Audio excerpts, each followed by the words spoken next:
One, no, I don't think I'm obliged to take a stance. Two, we, like everybody else, would like to see an urgent or an early end to the tragic, or to the sort of war between Israel and Hamas. The sooner the better. And we would certainly support a ceasefire in Gaza. We want to see the return of the hostages to Israel.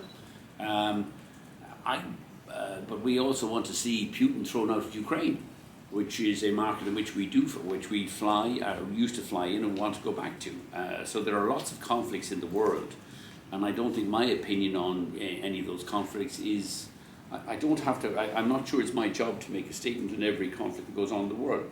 There are various markets in which we operate. We've already been down to Ukraine last year. We have a very dramatic recovery plan agreed with the Ukraine government. We will launch, I think, about 25 routes to and from Ukraine within 6 weeks of the skies being reopened.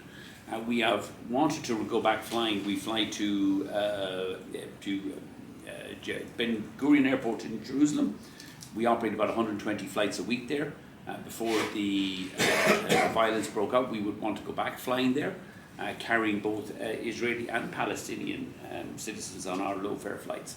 But we had an issue with the airport because when we went back in, they've closed the low-cost Terminal 1.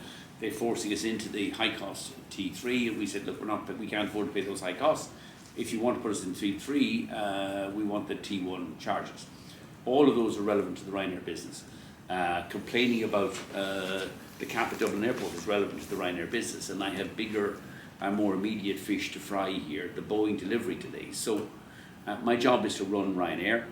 I can have an opinion on all these other events, but I think, like most people, I would want to see Putin thrown out of Ukraine and a peace break out between Israel and the Palestinians at the earliest possible date that would bring a cessation to the horrendous violence that's going on in